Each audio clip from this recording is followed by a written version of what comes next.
Terima kasih pemirsa, Anda kembali menyaksikan Kominfo Newsroom. BP2MI atau Badan Pelindungan Pekerja Migran Indonesia mengamankan 14 calon pekerja migran Indonesia ilegal dari hasil penggerebekan di daerah Jatimulia, Bekasi, Jawa Barat. Adapun ke-14 korban tersebut dijanjikan oleh seseorang berinisial BE untuk bekerja di luar negeri, yakni Polandia, Australia, dan Serbia. Badan Pelindungan Pekerja Migran Indonesia (BP2MI) pada Selasa 7 Maret 2023 melakukan penggerebekan di tempat penampungan calon tenaga migran ilegal yang berada di Jatimulia, Bekasi, Jawa Barat. BP2MI berhasil mengamankan 14 orang calon pekerja migran, 13 diantaranya laki-laki dan 1 orang perempuan.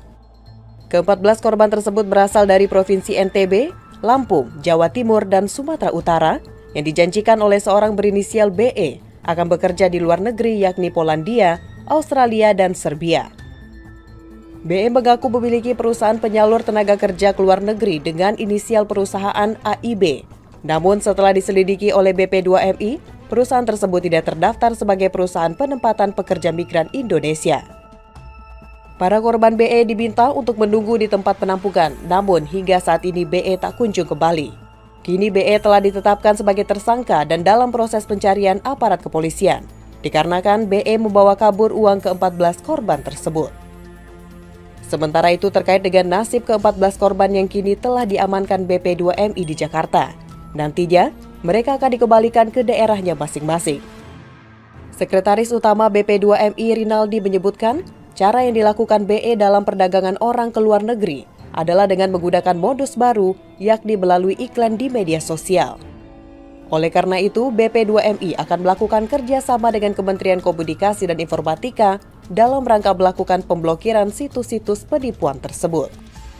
Dari hasil keterangan yang kami peroleh dari ke-14 orang tersebut, diduga mereka direkrut, ditampung, dan akan ditempatkan bekerja ke negara Polandia dan Australia yang bekerja di perkebunan serta Serbia atau negara Serbia yang bekerja di pabrik fiberglass.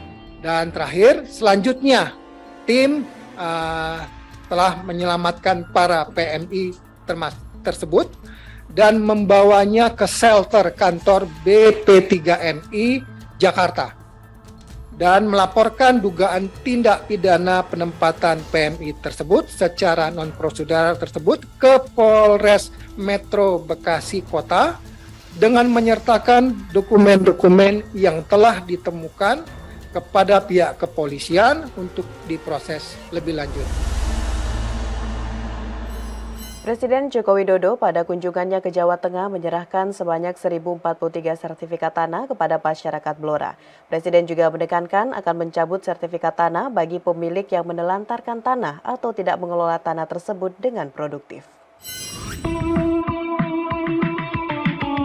Presiden Joko Widodo di sela-sela kunjungan kerja di Provinsi Jawa Tengah menyempatkan diri berkunjung ke Blora, Jawa Tengah.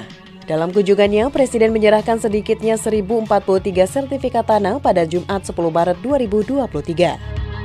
Total tanah yang disertifikasi sebanyak 1.160 dengan 1.043 tanah telah tersertifikasi dan kurang 123 belum tersertifikasi. Sisa 123 sertifikat ini akan segera diserahkan dalam waktu dekat. Di depan warga, Presiden mengatakan sertifikat yang diberikan berlaku selama 30 tahun dan bisa diperpanjang 20 tahun. Lalu diperpanjang lagi untuk 30 tahun, sehingga total penggunaan sertifikat bisa mencapai 80 tahun. Presiden juga berpesan pada masyarakat agar tanah yang telah disertifikasi dimanfaatkan untuk penanaman tanaman produktif dan kehutanan, seperti jagung, pohon jati, dan mahoni. Presiden menegaskan akan mencabut SK tanah apabila tanah ditelantarkan. Saya hanya titip penjenengan sudah diberi, sudah diberi SK-nya, SK hijaunya ini sudah diberikan. Tolong betul-betul tanahnya dibuat produktif, jangan diterlantarkan. Sanggup? Minta-minta setelah diberi, ditelantarkan. Bisa saya cabut loh ini ya. Kalau ditelantarkan, setuju? Yang diterlantarkan bisa dicabut kembali, setuju?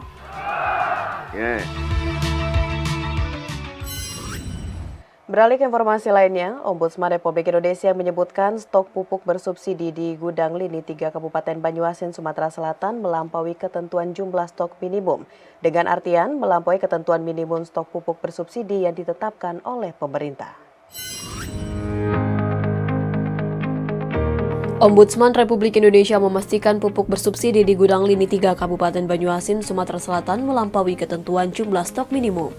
Anggota Ombudsman Republik Indonesia YK Hendra Fatika mengatakan, stok pupuk bersubsidi di 3 gudang Lini 3 mencapai 8.992 ton atau melebihi ketentuan minimum yang ditetapkan pemerintah sebesar 6.500 ton.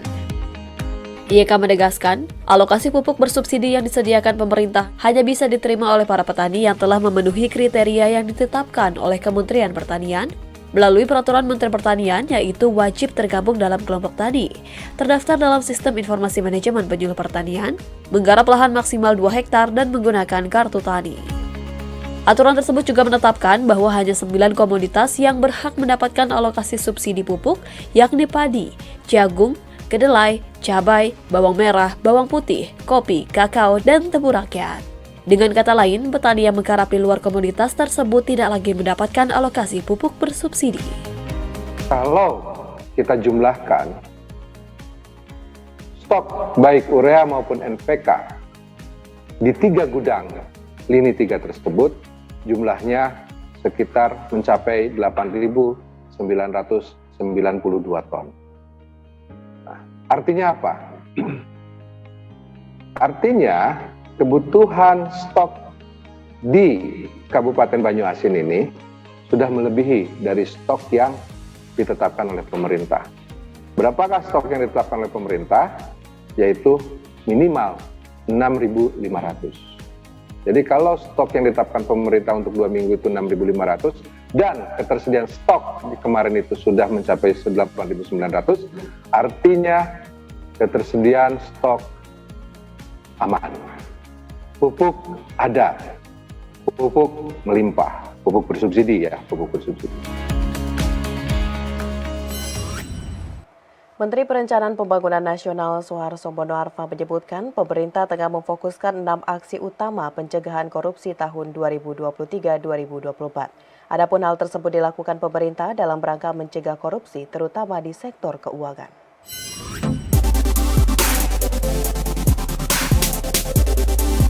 Dalam mencegah korupsi terutama di sektor keuangan, Menteri Perencanaan Pembangunan Nasional Suharso Monoarfa menyampaikan, saat ini pemerintah tengah memfokuskan 6 aksi utama pencegahan korupsi tahun 2023 hingga 2024. Upaya tersebut dilakukan berdasarkan ketentuan pasal 3 dan 5 Peraturan Presiden Nomor 54 Tahun 2018 tentang Strategi Nasional Pencegahan Korupsi yang diamanatkan, bahwa terkait rencana aksi pada dasarnya dirumuskan setiap 2 tahun sekali. Adapun ke-6 aksi tersebut yakni pertama adalah penguatan digitalisasi, perencanaan, penganggaran, dan pelaporan untuk sinergi program pengentasan kemiskinan ekstrim. Kedua, perbaikan kinerja belanja pembangunan melalui peningkatan efektivitas audit pengadaan barang dan jasa pemerintah. Ketiga, penguatan tata kelola penerimaan negara bukan pajak utamanya pada komoditas mineral dan batu bara. Keempat, mengurangi risiko kebocoran pendapatan negara melalui penataan aset tetap pemerintah pusat. Kelima, perkuatan partai politik dalam pencegahan korupsi. Dan keenam, optimalisasi data berbasis NIK untuk program pemerintah. Adapun aksi ini juga turut diikuti dengan penandatanganan komitmen yang diharapkan bagi seluruh instansi yang tergabung dalam aksi Strategi Nasional Pencegahan Korupsi atau sering disebut sebagai Stranas PK tahun 2023 sampai dengan 2024 dapat membantu aksi-aksi pencegahan korupsi sesuai fungsinya. Capaian implementasi aksi pencegahan korupsi akan dipantau setiap 3 bulan sekali melalui aplikasi jaga.id di KPK Republik Indonesia dan akan dilaporkan oleh Timnas kepada Presiden setiap 6 bulan sekali atau sewaktu-waktu sesuai arahan dan perintah Bapak Presiden. Kami berharap seluruh instansi yang tergabung dalam aksi Stranas Pencegahan Korupsi periode 2023-2024 dapat memegang teguh komitmen untuk menjalankan aksi-aksi pencegahan korupsi sesuai kewenangan serta tugas pokok dan fungsinya. Pemirsa, kami akan segera kembali dengan dialog Sabang Marine Festival bersama rekan saya Bilqis Sabila sesaat lagi.